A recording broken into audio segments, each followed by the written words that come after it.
बिस्मिल्लाहिर्रहमानिर्रहीम। कैसे हैं आप सब। Welcome to my channel. I hope आप बहुत अच्छे होंगे। अपना बहुत ज़्यादा ध्यान रखा करें सब लोग। जैसे कि आपको पता है मेरे चैनल पे हम केमिस्ट्री मोस्टली पढ़ते हैं, ज़्यादातर क्या हम हमेशा ही केमिस्ट्री पढ़ते हैं।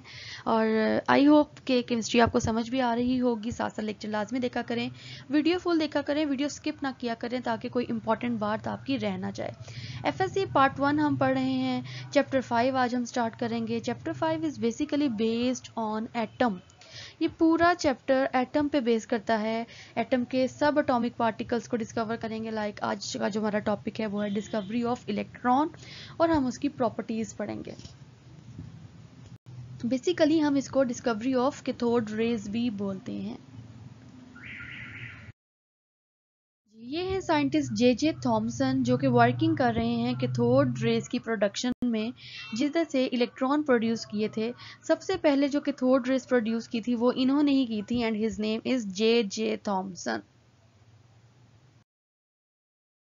जी, डिस्कवरी ऑफ कैथोड रेज देख लेते हैं, ऑपरेटर्स देख लेते हैं। सबसे पहले जी ये देखिएगा, आपको डायग्राम जो नज़र आ रही है, this tube is known as discharge tube. इस ट्यूब में क्या होता है जी, दो इलेक्ट्रोड्स लगे होते हैं।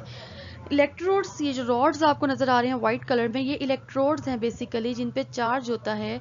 एक इलेक्ट्रोड नेगेटिव होता है, दूसरा इलेक्ट्रोड पॉजिटिव होता है। तो वो क्या करते हैं, ये दोनों एक बैटरी के साथ अटैच होते हैं, जिससे हम इसको करंट अप्लाई करते हैं। डिस्चार्ज ट्यूब फिल्ड होती है गैस से, और इसका डिजायर्ड प्रेशर हम मेंटेन कर सकते हैं। ये आपको वैक्यूम पंप नजर आ रहा है। This vacuum pump is used to maintain और reduce the pressure of the discharge tube. Discharge tube के प्रेशर को मेंटेन करने के लिए ये पंप यूज किया जाता है। इलेक्ट्रोड्स अटैच जैसा कि हैं हाई वोल्टेज से, यहाँ से हम इसको करंट अप्लाई करते हैं। और जो लेंथ ऑफ डिस्चार्ज ट्यूब है और inside the pressure, length of discharge tube depend करती है कि इसका प्रेशर कितना होगा। जी नेक्स्ट हम देख लेते हैं इसकी वर्किंग। डिस्चार्ज ट्यूब वर्क किस तरह करता है। सबसे पहले क्या करते हैं जी, जैसे ही हम इसको 5000 वोल्टेज करंट अप्लाई करते हैं तो कैथोड से क्या होती हैं, रेज प्रोड्यूस होना स्टार्ट हो जाती हैं। ये जो रेज होती हैं they will travel towards the anode. Cathode से निकलेंगी तो ये किस पे जाएंगी, स्ट्रेट लाइन में मूव करती हैं, एनोड की तरफ चली जाती हैं, और वहां पे क्या करती हैं जी, फ्लोरेसेंस प्रोड्यूस करती हैं। जैसे ही प्रेशर आप 5000 से 10,000 पे लेके जाते हो, वोल्टेज, सॉरी मैं प्रेशर बोल दिया, वोल्टेज जैसे ही आप 5000 से 10,000 तक वोल्ट्स तक करते हैं, और आप जो डिस्चार्ज ट्यूब का प्रेशर है वो रिड्यूस कर देते हैं, और रिड्यूस कर देते हैं अबाउट 0.01 टॉर, तो जो पहले एक फ्लोरेसेंस ग्लो प्रोड्यूस हुआ था वो फौरन से डिसअपीयर हो जाता है। अब ये बेसिकली क्या है, ये ऑपोजिट मूव कर रही होती है कैथोड रेज से। कैथोड रेज ये ऑपोजिट मूव करती हैं कैथोड से, और किधर से प्रोड्यूस होती हैं, कैथोड से प्रोड्यूस होती हैं। तो इन रेज को क्या नाम दे देते हैं साइंटिस्ट, कैथोड रेज का नाम दे देते हैं। जी नेक्स्ट है प्रॉपर्टीज ऑफ कैथोड रेज। ये लॉन्ग क्वेश्चन में आ जाती हैं, वन बाय वन हम डिस्कस करेंगे डायग्राम। जी सबसे पहली प्रॉपर्टी है charge on cathode rays. In 1897 J J Thomson ने डिस्चार्ज ट्यूब बिल्ड की, जैसा कि कैथोड रेज भी उन्होंने इन्वेंट की थी। उन्होंने क्या किया, इसको इलेक्ट्रिकल फील्ड अप्लाई किया। इलेक्ट्रिकल फील्ड में भी आपको पता है दो पोल्स होते हैं, दो प्लेट्स होती हैं, एक नेगेटिव होती है, एक पॉजिटिव होती है। अब कैथोड से जो रेज प्रोड्यूस हुई उन पर नेगेटिव चार्ज था, तो वो किसकी तरफ बेंड हो गई, पॉजिटिव प्लेट की तरफ, इलेक्ट्रिक फील्ड की प्लेट की तरफ चली गई। तो पॉजिटिव की तरफ अट्रैक्ट होने की वजह से जे जे थॉमसन ने अंदाजा लगाया, और उन्होंने कहा कि अगर ये पॉजिटिव की तरफ जा रही हैं तो इन रेज के ऊपर नेगेटिव चार्ज हो सकता है।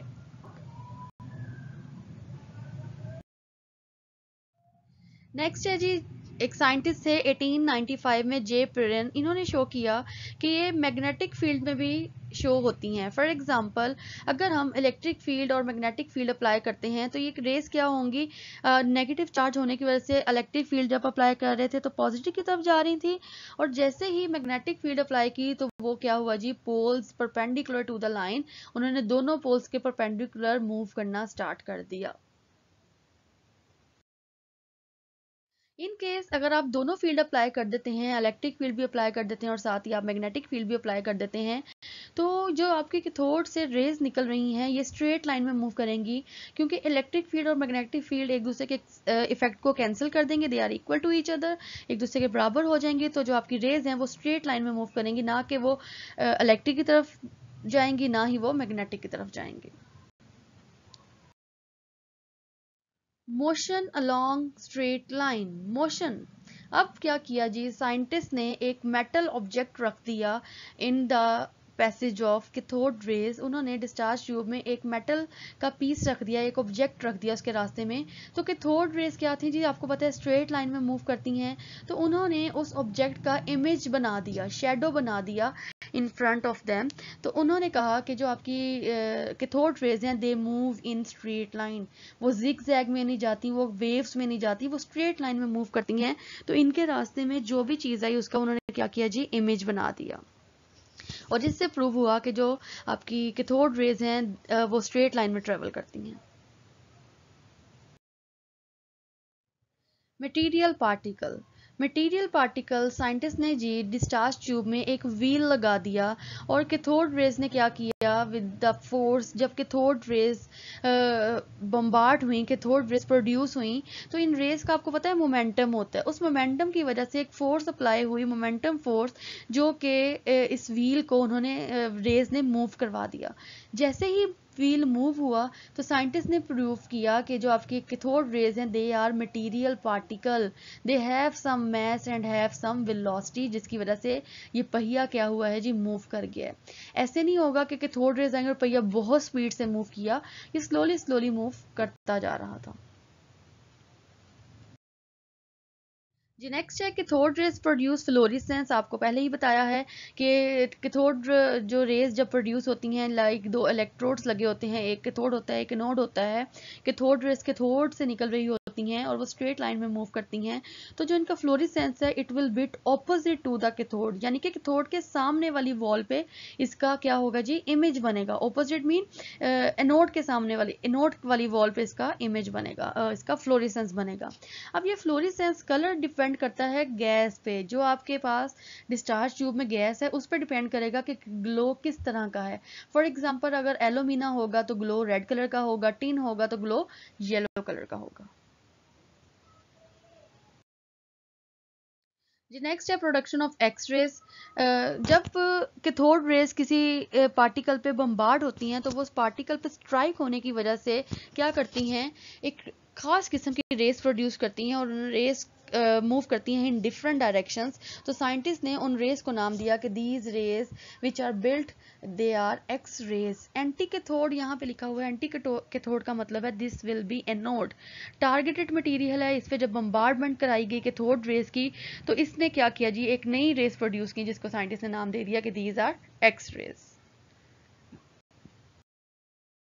नेक्स्ट है ionisation of the gas. Cathode rays में एबिलिटी है कि वो किसी भी गैस को आयोनाइज कर देती हैं, दे हैव रिड्यूसिंग इफेक्ट, जिसकी वजह से केमिकल चेंजेस आती हैं, पेनिट्रेट कर जाती हैं ये, यानी कि किसी भी सतह के अंदर तक चली जाती हैं, उसकी डेप्थ तक चली जाती हैं, लाइक एल्यूमिनियम और गोल्ड फॉइल उसमें भी पेनिट्रेट कर जाती हैं। और इनकी जो ई ओवर एम वैल्यू है वो बताती है कि ये सिंपली कैथोड इलेक्ट्रॉन से रिलेट करती हैं। ई ओवर एम वैल्यू से पता लगा कि कैथोड रेज और इलेक्ट्रॉन की E over M charge to mass ratio same है। जी जे जे थॉमसन ने कंक्लूड किया, basically this is conclusion, J J Thomson ने कंक्लूड किया अपने एक्सपेरिमेंट से कि जो रेज प्रोड्यूस हो रही हैं इन पर नेगेटिव चार्ज है। जे जे थॉमसन ने बता दिया कि cathode rays have negative charge. तो स्टोनी एक साइंटिस्ट थे जिन्होंने कहा कि अगर इन रेज पे नेगेटिव चार्ज है तो दीज पार्टिकल्स आर इलेक्ट्रॉन्स। फिर जे जे थॉमसन ने जी E over M charge to mass ratio भी डिस्कवर की, सक्सेसफुली उन्होंने इसको कवर कर दिया, और उन्होंने बताया कि जी कि the value of E over M remained the same, value of E over M same रहेगी। कोई मसला नहीं है कि आपकी डिस्चार्ज ट्यूब में कौन सी गैस यूज हो रही है, whatever gas is use in the discharge tube, the E over M value will remain same. जी guys, this is end of the reaction. This is the discovery of cathode rays, and this is also the discovery of electron with its properties. I hope आपको समझ आई होगी lecture, I hope आपने skip नहीं किया होगा, lecture को पूरा देखें, अपने फ्रेंड्स के साथ शेयर करें ताकि उनको भी फ़ायदा हो, और वीडियो ज़्यादा से ज़्यादा देखा करें, ज़्यादा से ज़्यादा शेयर किया करें अपने social media like Facebook, Twitter, Instagram, WhatsApp, उन पर लिंक क्लास में शेयर किया करें ताकि ज़्यादा से ज़्यादा लोग देख सकें और केमिस्ट्री पढ़ सकें। Thank you very much. दुआ में बहुत याद रखें, अपना बहुत ध्यान रखें। फ़ी अमान अल्लाह, अल्लाह हाफ़िज़।